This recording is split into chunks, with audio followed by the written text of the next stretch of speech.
What if I told you that God is going to do it? He just needs you to be specific. You have an incoming call? A lot of times we're saying we're waiting on God, when really God is probably waiting on us. He's waiting for us to trust in Him. He already knows what you need. He just wants the relationship. He just wants you to spend time with Him, to actually have a moment where you say, God, I trust you. And I have a testimony. Let's talk about it.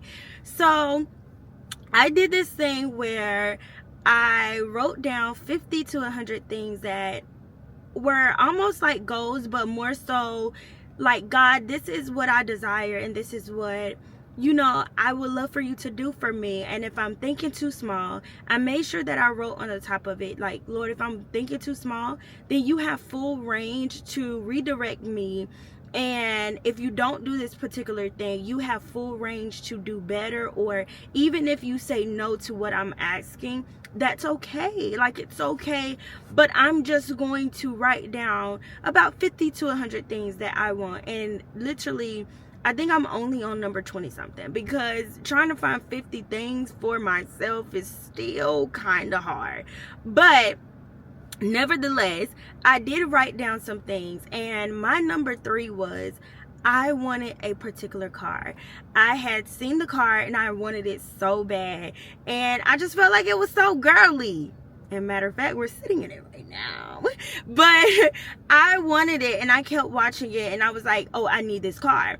So I'm looking at everything, and I'm like, I'm gonna wait, because it's like I have this 100% together. Let me try to wait till I know it's like perfect. But I went anyway. A certain situation happened, and I went. I was like, okay, I'm gonna go try for this car. And when I got to the dealership, they wanted to give me a Kia K4. Like, they asked me what did I want, and I was like, I want a Kia K5, and they brought a Kia K4 to me. And even though they had brought this Kia K4, I was like, okay, I test drove it, I liked it, but I was unsure. And I was literally like, okay, let's do it. Let's try 4 or whatever. It was black, it was whatever. They let me know that they had black, gray, and like some of the black, gray, and white. And they just brought me the black one. They just picked it out for me. And I was like, okay, well, cool. Let's do it. It's whatever. However, the deal did not go good. It felt like it was so much with the deal that day, and I stayed 8 hours there.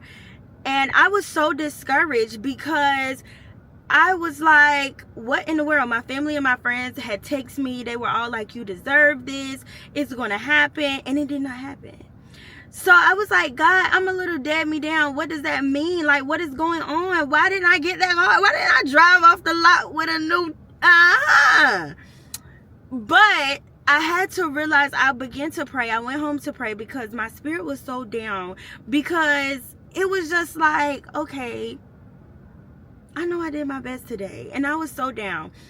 And literally, I could hear the Lord say, go back to your book and look what you asked me to do for you.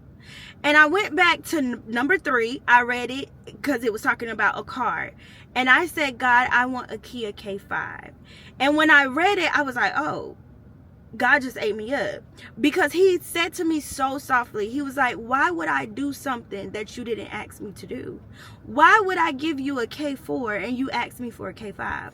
So literally, after that conviction hit me, baby, I got it together. I went online, found a K5, perfect little deal. I called them, I applied, I did all of that. And I applied that night. By the time I got to work the next day around 12 noon, I was getting ready to go on my lunch break. She called me back, and she was like, you've been approved. And I'm like, what? Me? And literally, so I came back and I told God, I was like, God, they don't have all the deal done yet, but listen, I only want to put this certain amount down and nothing over that. It was a little bit of nothing, but that's all I want to do. She literally told me to come back when I got off, and I asked her, I was like, how much do you want me to put down? she told me a lesser price than I had already told God that I was willing to do. Because it was between the two. I was like, God, either this or this. And literally, when I tell you it was a little of nothing, it was a little of nothing. And I was so grateful, because in that moment, it convicted me to the point where I had to share it. Because in this season, you have to ask God what you want. But when you ask God what you want, you have to be specific. You have to know exactly how to write the vision and make it plain. Write the vision, because it's not, I got to the place where I've been literally in everything I do, I consult God. God, this is going on, this is going on, this is going on. Even though God already knows that what's going to happen, what's going to this, but me communicating and building that relationship with God is like, God, I trust you. Every step, I won't make a step until you let me know the step is clear to make it. Because a lot of times we want to do things and then consult God, and we wonder why it don't go right. But God, I want to push past all that. I'm going to consult you first. Is it okay? God, this is how I'm feeling.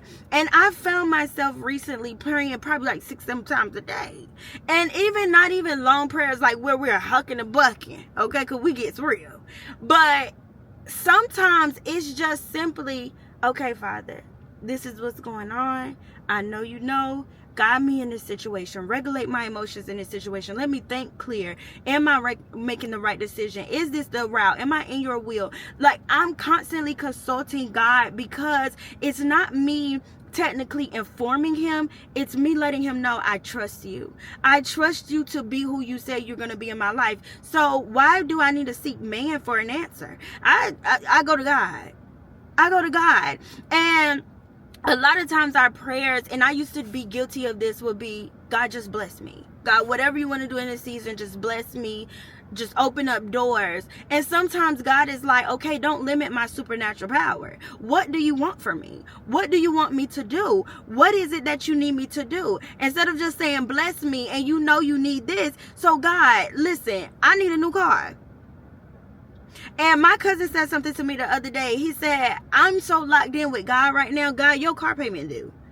I'm not stressing about it. And it's not saying using God as a meal ticket or whatever, but it's trusting God like everything is yours. Like, I'm pouring, I'm serving you, I'm giving, I'm doing the best I can. Everything is yours. I'm giving you everything. I'm giving you full access to my life, to where we sometimes ask for, God, change me. And God is like, well, what you want me to do? Instead of just, God, change me, God, give me wisdom, give me discernment, give me peace, give me a relationship with you. You have to include your goals and your visions in your prayers. And God, align me with your will. And you got to accept when God says no to something. Everything won't be yes. Some things will be no. And that's okay, because God knows. But it's nothing wrong with writing down and being specific. Sometimes God just wants you to ask some. We be so afraid to ask. And we treat God like he's a genie. And it's like, oh, I'm only going to be able to make these 3 wishes. I'm going to rub it and you're going to do it. And I got to hurry up while you come out the bottle and do these 3 things. No. We serve a almighty God who can do exceedingly and abundantly. Let me tell you something. He been good to me. And when we really get that concept, it's literally like, okay, God, listen.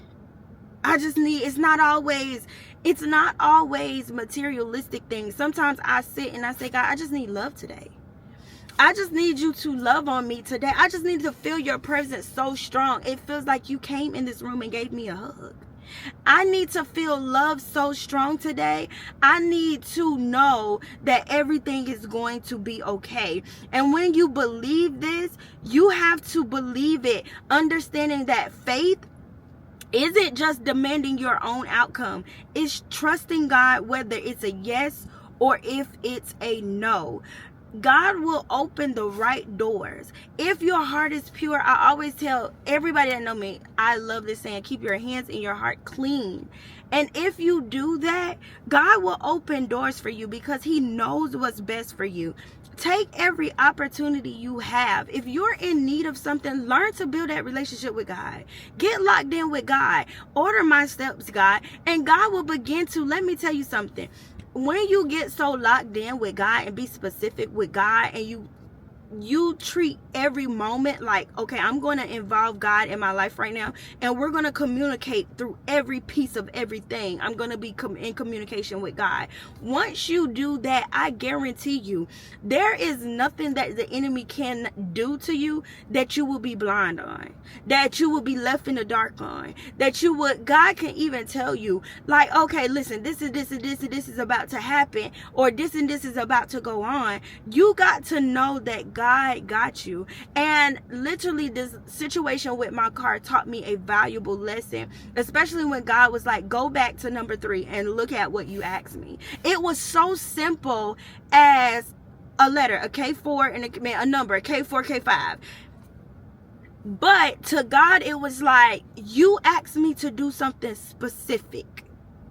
So why would you take something that I ain't said? I already said you can have what you asked me. You have not because you asked not. You asked me for something particular, and you up here you spending 8 hours frustrated over something I didn't even tell you I had for you. But the deal with the car that I did want went smoothly. It went so smoothly. I just signed papers. Car yours. Have a good day. And it was because your blessing is already laid out for you. It's just when you get discouraged or it doesn't look like it's going to happen, you will be willing to accept lesser or not what you actually wanted, because you're like, okay, that particular one is not going to really work out for me, or that particular thing may not happen like I need it to happen. But if you start putting your faith in God, oh, this is what I want. The lady told me, she said it's 3 to 4 people looking at this car and they want it today. And I said, and I had already was like, oh, okay. So my thing is, I was like, okay, well, will I be the one? Sometimes your blessings, it don't matter who, what, when, where. Your blessings that's for you is for you, but are you being specific? And when you do be specific with God, are you going to pursue the very thing that you ask? Not if you said, God, I want to go to nursing school, but you see how pricey nursing school was online because you looked on Google, and now you saying, God, I'm gonna just go to cosmetology school. The blessing was already at the nursing school when you applied and you did all the stuff that you needed to do. And then you wondering why cosmetology didn't work out. Because when you ask God for something, this is the whole message today, because this really knocked my socks off, of how God was like, go back to the book and see what you asked me, and see that you asked me for a particular car, and that's the one. When I got there, when it took me 8 hours, hurdles and all of that, the next day it was so smooth. Why? Because I went after what I asked God for, because that was where my blessing lied. And I just wanted to share that with you. It's no extra to it. It's just, get you a notebook.